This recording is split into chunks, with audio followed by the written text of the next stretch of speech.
Well, I support your decision. It's an important vote we're about to make, and take all the time you need to explain yourself. That's the way I look at these things. So with that in mind, I'll be quick.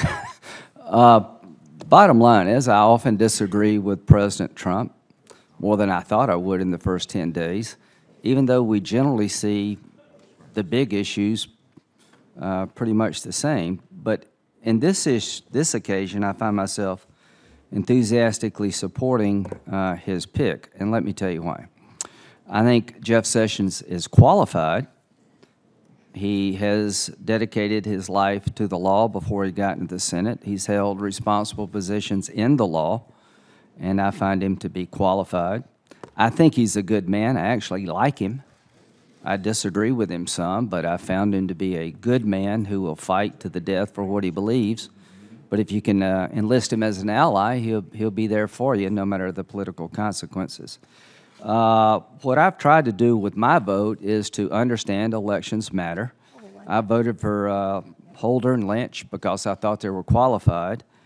A lot of colleagues on this side had a problem with Loretta Lynch because she believed that the executive order that President Obama issued about giving legal status to millions of illegal immigrants was okay. The courts wound up disagreeing with the president and Attorney General Lynch. And the reason I didn't vote against her, because to me it was pretty clearly obvious that he overreached, is I didn't expect her to come here and undercut her boss until the courts ruled.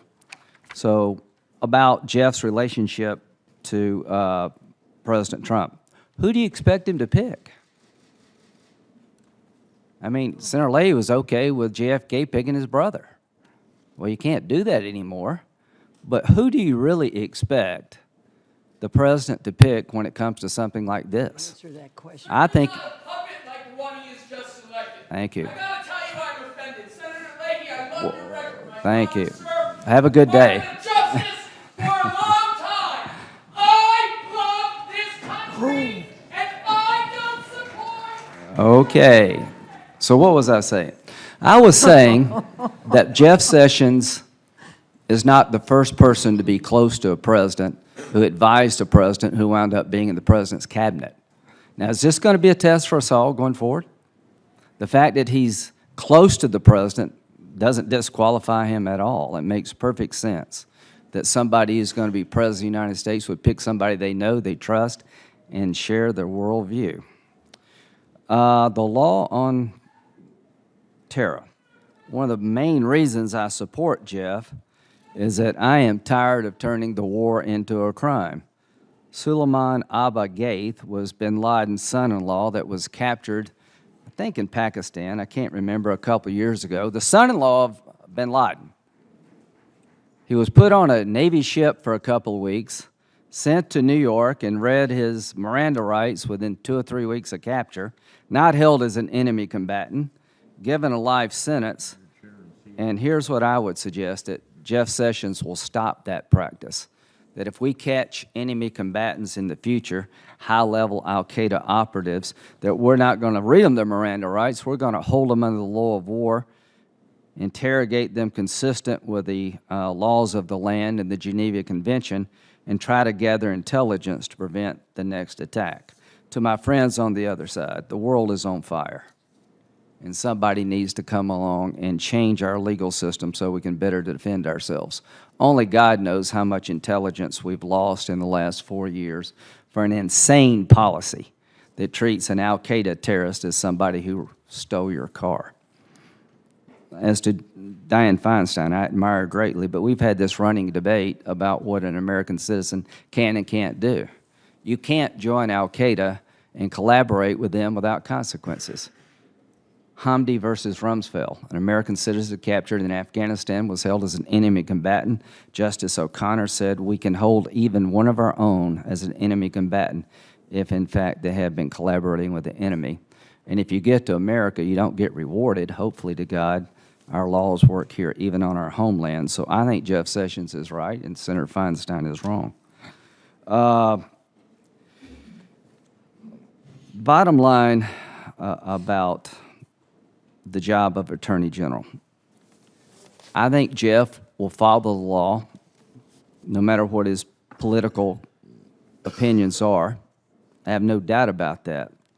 As to Roe v. Wade, millions of Americans share that opinion. You mentioned a march where thousands of people came to protest President Trump. You were right. They were peaceful. Most of them were around my house. Very nice folks. You apparently missed the hundreds of thousands who took to the streets just a few days ago and had a sincerely held opinion that Roe v. Wade is bad law. So can you disagree with Roe v. Wade? Absolutely you can and still be Attorney General. At least I hope so, because millions of Americans do. But it is the law of the land, and there's a process to change it, and that will come from the courts. Now, Jeff Sessions, the man, this is the one that gets me the most, I guess. I expect criticism to come our way on both sides of the aisle. I voted against Senator Lee's proposal of violence against women, even though I'm very supportive of the concept of protecting women, because I didn't agree with his construct. So I guess maybe I can't be Attorney General either. Jeff the man, John Lewis. John Lewis, if anybody deserves to be called a modern hero, it is John Lewis. He literally risked his life to stand up against oppression at a time when a lot of people were not. That's something that he should be proud of and we should all revere.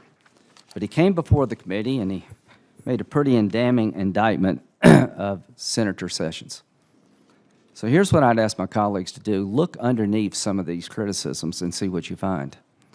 This is the same man who basically accused Sarah Palin and John McCain of having Republican rallies that reminded him of George Wallace's time.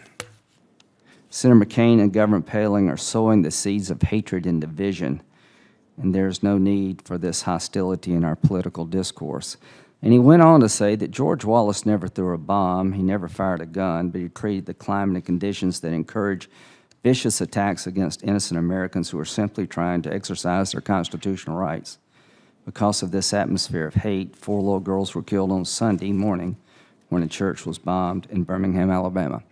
I think most of you know I'm very close to Senator McCain. Senator McCain had a chapter in one of his books about John Lewis. And when asked about 3 people you would seek their counsel and advice when he was running for president, John Lewis was one of them. I don't think I've ever been more disappointed than when John Lewis said those things about my friend John McCain. It hurt him to his core. So I recognize Congressman Lewis's service to our country and his heroism, but there has been a pattern here, starting with Senator McCain, where I think his criticism is off base. The NAACP, Jeff Sessions says, one of the greatest civil rights organizations in the history of the country. I think it's probably earned that title without any question. But when you look at where we're at today in 2017, 2016, every Republican on this side of the aisle gets a 25% at best on their scorecard. Now, you can blame them or you can blame us, but when you look under the criticism, it's more to do about Republican conservatives not being able to agree with the NAACP than it is about Jeff Sessions, the man. So what I want to let the committee know is that I voted for almost everybody that President Obama appointed, disagreeing with them almost everything. I never doubted any of these people were bad people because they disagreed with me. The one thing I can tell the United States of America, in my view, that Jeff Sessions is a Republican conservative who is a good, decent man who will follow the law as he sees it, will try to take the country down a different road than President Obama and his Attorney General, and that's what the whole election was about. You can't have it both ways. You can't lose the election and expect the government to represent your view of what we should be doing. The question is he qualified? Is he a decent, honorable man? And he's every bit as qualified and every bit as decent and honorable as Eric Holder and Loretta Lynch.